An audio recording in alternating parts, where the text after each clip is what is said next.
Hello, hello. I am tired. Welcome. I have 130 resin for waking up early. We're gonna watch this. This is not like the normal, just in case you're not aware. This is, as far as I'm aware at least. This should not be the normal, like, next version announcement stream. Because, also I just noticed that is the on-screen chat broken again? It's not refreshing properly. I hope it fixes itself as more people chat in YouTube. It's definitely not showing the latest message. It's doing the down arrow thing again. God damn it.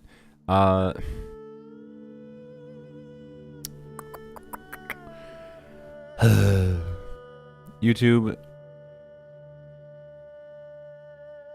Alright, well, I'll look at it in a second. Remind me if I forget for some reason. I literally have to duplicate. My plans for the day? There's my alarm going off.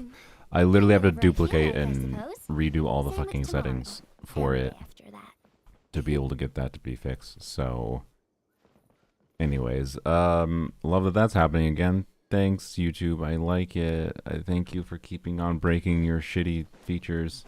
It really makes people want to stream on YouTube when you keep on breaking simple things for people. Yay. Anyways, sorry. Makes Sarisa 7 feet tall. Yeah, we don't have a really tall lady in Genshin yet. We need a Varka tall lady, right? Like, that is a lot of people's type. So maybe that is the Sarita. Maybe we get a lady that's Varka height. Or taller. I'll take a taller lady than the Varka. Why not? Oops, you can't even see what I was doing. But, you know. So anyways, it should be interesting. I don't really have any meaningful predictions this time, other than I think they're going to tease the Sarita, but they're not going to show her. Like, my prediction is they're going to show, like, the back of a throne or something, and then you, like, see her, like, hand. You'll see her, like, arm, like, do some kind of gesture to the left of the throne. Cat cam. The cats are not in the room right now. They were a second ago. But they're gone now. Sorry, Demio. Classic Demio. Redeeming when there's no cats present. The cats got excited when I like started going up and about, because normally when I get out of bed and go up and about, they're like, it's food time. No, you're not getting food now. So I think they're upset with me. I'm sorry. Just my luck, yeah. But anyways, I don't know. It should be interesting. I'm particularly curious, like, obviously showing off some amount of teasing Snezhnaya. I expect they're not going to show that much. It's probably going to be a lot of yapping. That's fine. That's fine. But I'm more curious about what they mean by in the future, right? Like, are they going to outline some vague plan of, like, yeah, Genshin... I wouldn't be surprised if they're like, Genshin 2 is planned for X date. Or Tevat chapter ending after Snezhnaya, and with that will come a client update. They may not call it Genshin 2 per se, but like there might be some reference to something after Snezhnaya that I would be willing to believe coincides with some kind of overhaul. So I don't know. We'll see. We're excited to announce you're going to be playing this game until you're 70 years old. I mean, yeah, it'll probably be along the lines of that. We're gonna just let you know, we want to make sure you spend money on this game forever. So we'll see. Let's see if I can fix the YouTube chat. Okay. Also, aggro is live right now, by the way. I am very tempted, as soon as this stream is done, we might just immediately raid aggro. Oh yeah, I did turn off YouTube ads as normal for these streams, so hopefully YouTube ads are off. Okay, so first of all, if I copy, let's be extra lazy, and paste. No, yeah, that's what I figured would happen. I can't just copy and paste. I have to completely redo the thing. Swallows nest when skies are clear, but hide when storms are in the air. Hold, please. Hold, please. It's going to take me a second to fix this. Alright, width 400 by 300. Alright, add browser source. Thank you for doing the Godwin command. Wait, thankfully Nightbot doesn't show in the on-screen chat. Maybe it's a bad thing. Maybe it's a good thing. I don't know. All right. Let's see. It's so annoying. This is the second time I've had to do this in 2 weeks, by the way. All right. Doing whatever I feel like, I suppose. Same with tomorrow and the day after that. So we do that. That seems really small. That's a little... Okay, whatever. Don't worry about it. What matters is, will it be readable? Okay, so do that. That's still really weirdly small. Okay. Well, it is readable. And now I need to go copy the CSS. And bam. Work. Yay, kind of, mostly. Alright. So do this. That's about the same size. Yup. And then I need to tweak the bottom portion because it has this stupid ass sign into chat thing. What the hell is YouTube doing that is broken there? Like why YouTube? Why? This is why streamers don't like YouTube, by the way, because of shit like this. The fact that I have to manually full ass reconfigure my chat overlay because they do some weird ass fucking issue that causes it to not work properly for this kind of simple ass thing. Like this is bare minimum YouTube. I feel like YouTube just must have ignored all feedback from every streamer that uses their platform. So anyways, properties, we need properties. I need to transform. I need to edit the transform, and then we crop the bottom until the sign into chat goes away. My earbuds died. Well, you got time. Did I miss the Snezhnaya stream? No, we're still waiting. It's going to start in like 10 minutes, about. So you have a little bit of time. Oh, can't sneeze. Oh yeah, Dee Dee had a proper, like, normal sneezing fit, by the way. Furniture is made from strands that are smooth, thin, and strong like silk. Furniture like that can be just as precious. Oh, there's a cat now. I guess we can do cat cam. That's no exaggeration. But anyways, he definitely had like an actual sneezing fit like 30 minutes ago. So I think the antibiotics basically didn't do anything. I think it just happened to line up with him occasionally being perfectly fine for a few weeks straight, and then he's not fine, and I don't know. So he had a sneezing fit again. But sure, I can give you a cat cam quick. There we go. Waiting on a live stream teaser. We're waiting on this, yep, in about 10 minutes, or less than 10 minutes now, but feel free to go. Take a break. My plan for the day? Do whatever you want, I suppose. Whatever I feel like, I suppose. Same with tomorrow and the day after someone asked me if it was fucking Beatrice that made me say I suppose all the time. I definitely said I suppose before Lanyan, but I feel like Lanyan reinforces my I supposing. That's for sure. Anyways, there's the creature. What? You figuring out how to get up there? Oh, he didn't even sneeze there. He just like did the motion of a sneeze.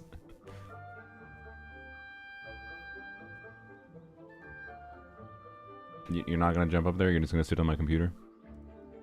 Well, if the stream turns off, we have a culprit.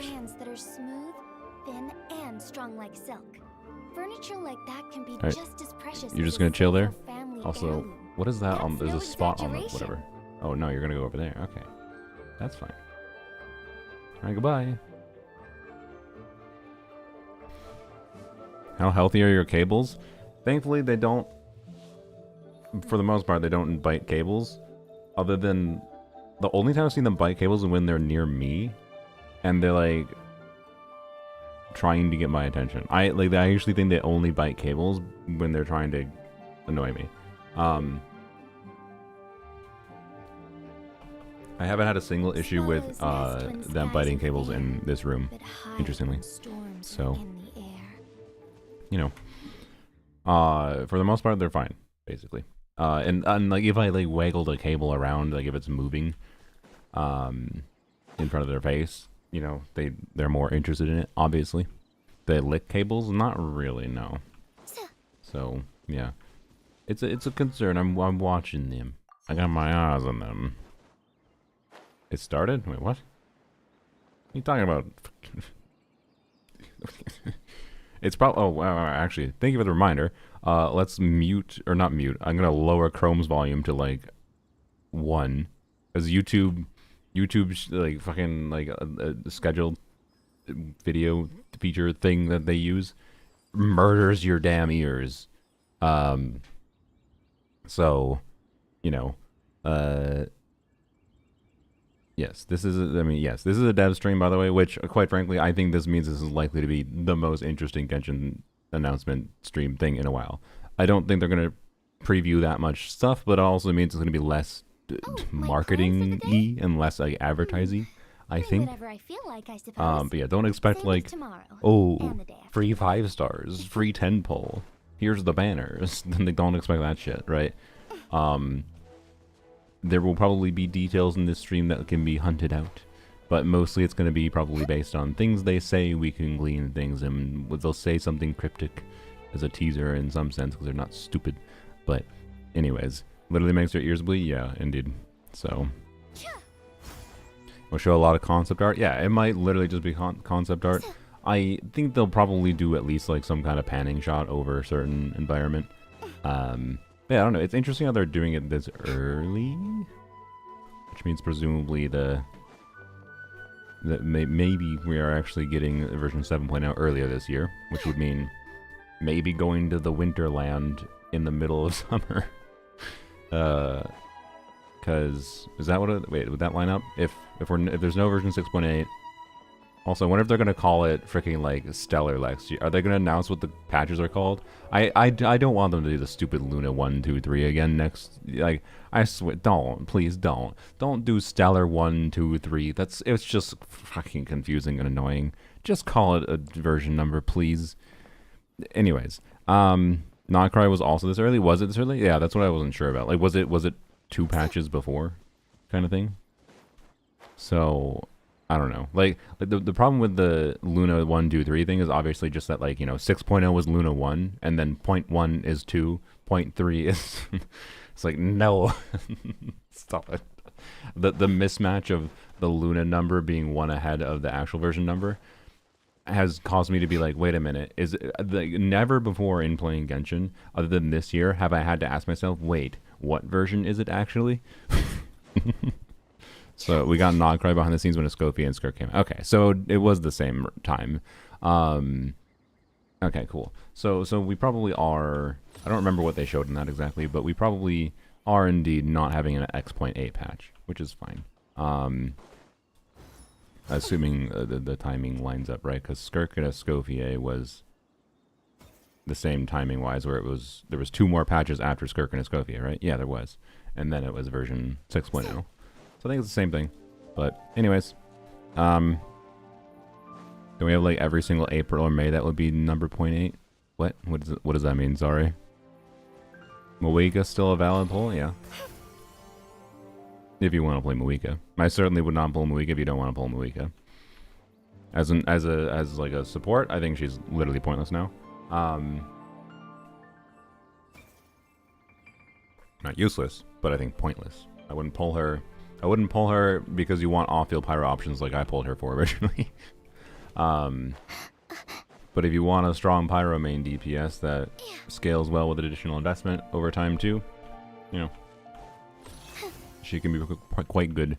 But there's also a non-zero chance, as power creep goes, that she's going to force you to have to play her better and better and invest more and more to make her feel relevant to you. But that depends on your account too.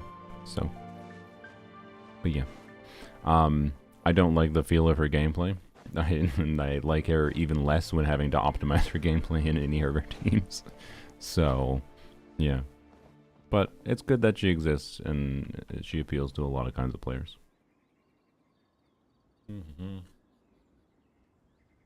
Though I do kind of blame her for some of the power creep problems, but anyways. She kind of just set the bar for where the current DPS threshold standard was, or is. Now it's weird because Zabai might be the new threshold, which is vastly higher than what Moeka Premium was at the same investment level, which is stupid.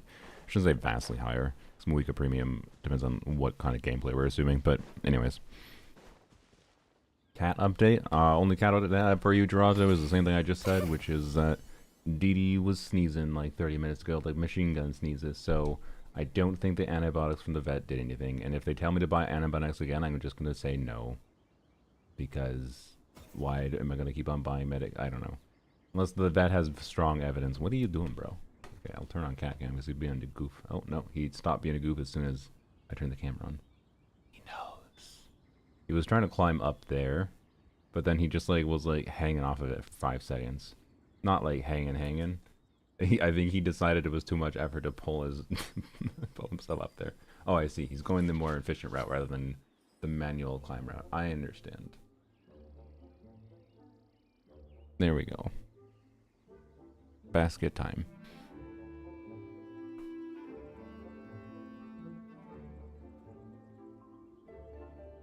Good kitten. Alright.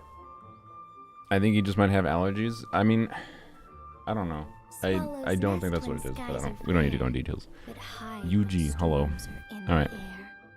Rage quit your HSS stream. After some time, are you returning to it? Decided not to come back. You rage quit my HSR stream. I logged in yesterday. I did dailies. I will continue logging in for a bit, but I don't know. I'm not super motivated to do story content. I will say, but I do want to try currency wars and whatever. So that is my bare minimum. I'm gonna log in, try currency wars, and I'll probably wish on the pink creature. So yep. This is Osher's basket. They each show a equal amount of time there. Gonna watch the Hoyo event? Yes, that is what the stream's about. That is why I'm streaming it at this time. Loaf pose later for the cat. I certainly have some loaf photos, but yeah, it is almost time. Yeah, actually, I'm wondering why. Normally, this goes live slightly earlier. Yeah, it's supposed to be live now. It is this time. Actually, wait, no, I forget. Nope. I got tricked. I got tricked by Windows. Remember I talked about earlier this week? How fucking Windows is like 3 minutes ahead of time on my computer? That's why. Never mind. I literally shows 7:02 a.m. I've tried to fix this. It doesn't. I think it's Microsoft servers are fucking broken. I actually frick you, Microsoft. But anyways, still actually would have normally it would be like starting in 1 minute. YouTube this. Yeah.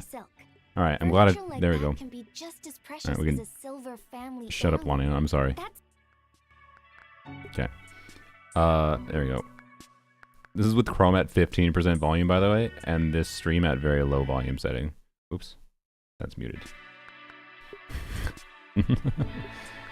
All right. Heckin' chat going crazy there. We will. Oops, no. Delete the chat. There we go. Okay.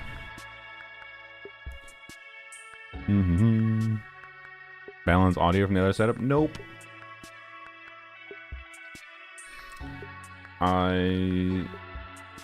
Yeah. Nope. That's the long and short. And annoyingly, the company is out of stock of it, so I don't know. Oh, thank you for the gifted subs randomly. Music preview. The real preview. Thank you, Palooza. Oh, I need to... 所以当时做了一期节目，从创作者的视角，跟大家分享了一些诺德卡莱的简单创作思路。不过比起诺德卡莱，我觉得大家对于至东的了解就要多很多了。比如说，至东是冰的国度，鱼人中的大本营，冒险家协会总部的所在地。尤其是在空月之歌版本的这一年中，相信旅行者已经充分感受到，铁瓦特世界的局势目前可以说是暗流涌动。那相信大家对于未来下一个目的地 Translate? No, sorry, I can't. 也充满期待。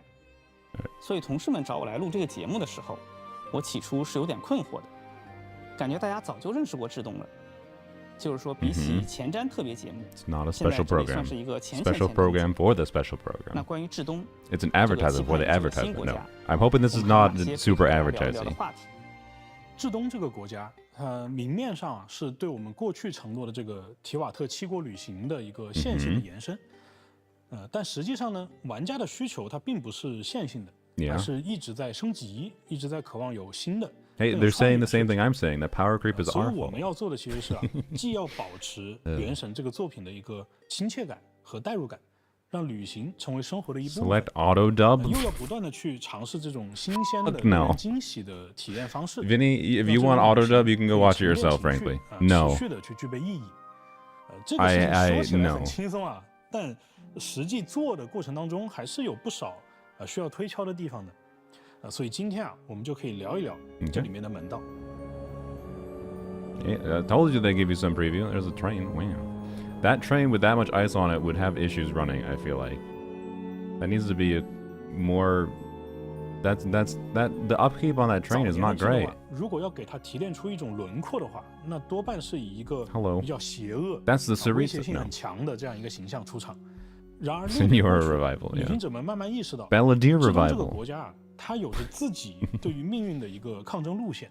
只是这个路线呢，在很多场合下，它体现出了一种对其他势力的排他性，甚至可以说，在7国之中，至东是那个站在抗争命运最主动也最坚定的一个国家。一个想要与天理和命运抗争的国度，他肯定要具备与之匹配的实力。而至东确实是具备这样实力的，比如遍布提瓦特各国的愚人众组织，大家见过的诺德卡莱的巨大研究设施。都彰显出至东强大的工业与科技实力。除了这些大家比较熟悉的内容，在至东本土还有着一个历史悠久、实力强大而又神秘的种族——妖精。我们在诺德卡见过的伙伴菲利斯、利奈亚都属于这一古老的种族，而他们的诞生最早可以追溯到古国亥珀波瑞亚。这个国家的诞生与毁灭，其实都和天理、天使、降临者有着千丝万缕的联系。他们之间的故事，我们在以往的版本中是有过少量提及的，比如双月之子收藏的中北岛 India trains with people on the roof of it isn't safe. I mean, yeah, it's not very safe.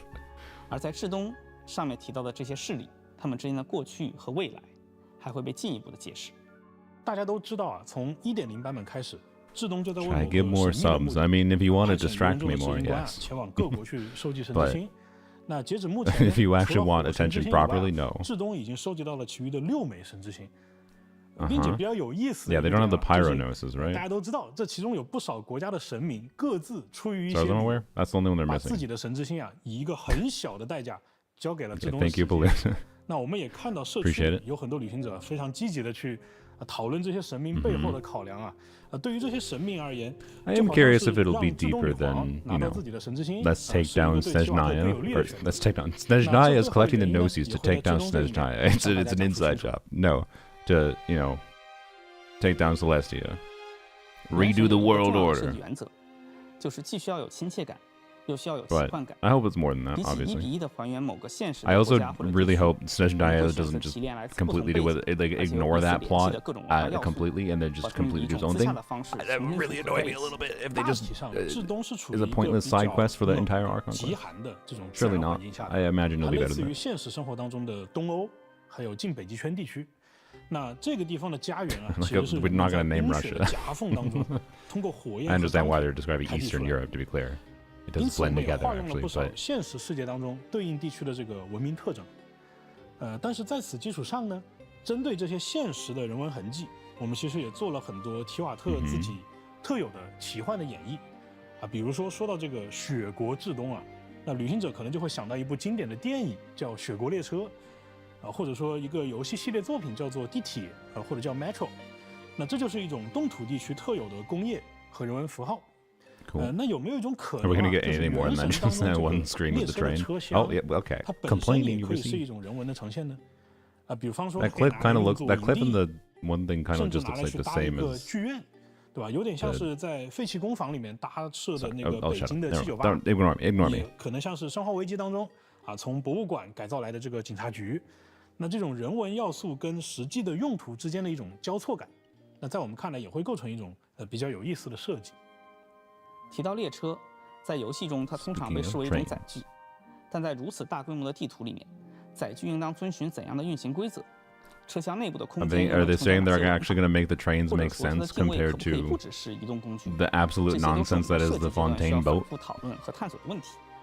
在枫丹，我们曾设计过巡轨船，由于船体规模较小，运行在相对简单的轨道系统中，只要关注质心的稳定性和基础转向的移动即可。Yeah, but that makes no sense. Like, not that logic there. But like, 在几何结构和运动 the 模拟上的处理 stupid 较复 boat 杂得 thing 多 in Fontaine is the most nonsense 状态同步和角色交 BS 互的设 fantasy 计 thing 难 that 度也 doesn't 会 make 显 any 著 sense. So 提升。 comparing it to that is 同 not 时， a 为了 good 保证整 comparison. 体的真实感，不同轨道之间的调度策略、车辆与环境之间的交互，以及车厢内外之间的场景切换，都是需要系统性梳理和深入研究的课题。